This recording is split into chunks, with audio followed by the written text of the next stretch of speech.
दिल्ली के बुराड़ी यमुना पुश्ते पर बनाए नए बोरवेल ट्यूबवेल हुआ जमींदोज। दिल्ली जल बोर्ड की पाइपलाइन फटने के चलते आसपास के खेतों में भरा पानी, जिससे गेहूं की फसल हुई नष्ट।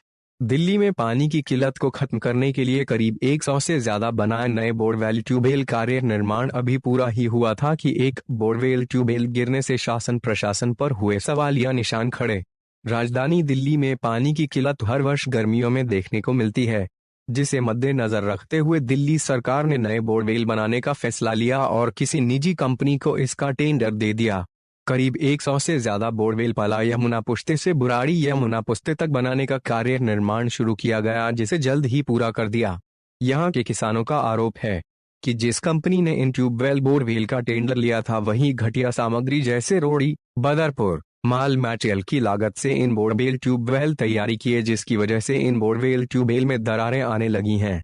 वहीं एक बोरवेल ट्यूबवेल तो आज अचानक जमी दोष हो गया, जिसका जित जगता सबूत आपके सामने है। इन ट्यूबवेल बोरवेल का टेंडर किसी निजी कंपनी की दिया जरूर, लेकिन एक बार भी यहां पर लगने वाली मटेरियल की गुणवत्ता की जांच किसी भी आधिकारिक तौर पर नहीं की गई। और यदि की भी गई थी तो आखिर कौन थे वो अधिकारी जिन्होंने जल बोर्ड को भी भ्रष्टाचार की भेंट चढ़ा दिया। फिलहाल यहां पर अभी जल बोर्ड की पाइपलाइन को जोड़ने का कार्य चल रहा है। जल बोर्ड पाइपलाइन फटने के बाद यहां पानी के चलते हुए फसल के नुकसान को लेकर एक किसान नेता भी पहुंचे और उन्होंने बुराड़ी यमुना पुश्ते पर बने नए बोरवेल ट्यूबवेल को लेकर दिल्ली सरकार से इनकी जांच को लेकर पत्राचार भी करेंगे। यहां बोरवेल ट्यूबवेल बनाने वाली कंपनी तो यहां से लिपापोती कर ट्यूबवेल बोरवेल तैयार करके चली गई, लेकिन जरूरत है अब यहां फिर से कोई ऐसा हादसा न हो, उसके चलते शासन और प्रशासन भी इन नए बोरवेल की माल मटेरियल की गुणवत्ता की फिर से खुद जांच करवाए। ऐसा है जी, इसमें एक तो सारी फसल खराब हो गई है। सारी फसल, ये गेहूं की फसल होगी नहीं, अब खत्म है। ये 3-4 किले बिल्कुल खत्म है। और इसमें कोई मटेरियल ठीक नहीं लगा है।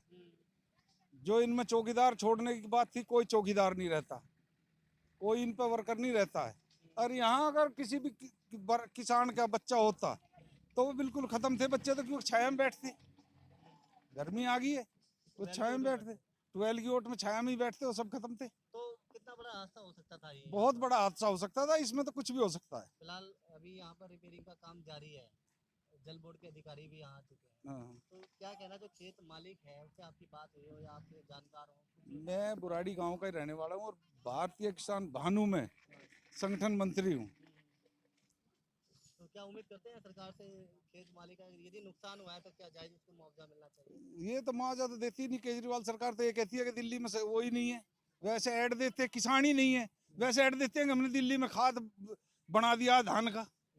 तो जो यहाँ पर काम यहाँ जल बोर्ड द्वारा कराए गए थे, नए नलकूप बनाए गए थे, ये जल बोर्ड के नहीं है, ये तो इन्होंने प्राइवेट टेंडर देकर अपने आदमियों को टेंडर देकर ये बनवा दिए हैं। तो पुराने वाले क्या वो भी ऐसे टूट रहे हैं? पुराने वाले तो तोड़ने से भी नहीं टूट रहे, जो पहले बने थे 12 वो तो तोड़ने से भी नहीं टूट रहे। ठीक है, बहुत बढ़िया। आपका नाम? मेरा नाम विनोद त्यागी है जी। मैं बुराड़ी गांव में रहने वाला हूँ। मैं किसान हूँ एक, और खेती करता हूँ। और मैंने अभी खेत में गेहूँ लगाए हुए हैं। ये जो 12 नया 12 था, ये जो आप देख रहे हैं इसको, और ये 12 जो है अभी लगा हुआ था नया 12 ही ऐसी की ऐसी चालू गिर पड़ा है ये। अगर जो किसान कोई खेत में यहाँ काम कर रहा होता तो मर जाता। ये नए 12 बनाए हैं, पुराने 12 भी ऐसे टूट रहे हैं क्या? नहीं जी, पुराने 12 तो बढ़िया चल रहे हैं। ये केजरीवाल के समय के 12 हैं नए, जो पैसा खाया गया है इनमें, घटिया क्वालिटी का सामान इस्तेमाल किया गया इसमें, और कुछ नहीं। फसल सारी बर्बाद हो चुकी जी। गेहूं की फसल थी, बाल आ रही है इसमें गाभे में, और सारी बर्बाद हो चुकी फसल।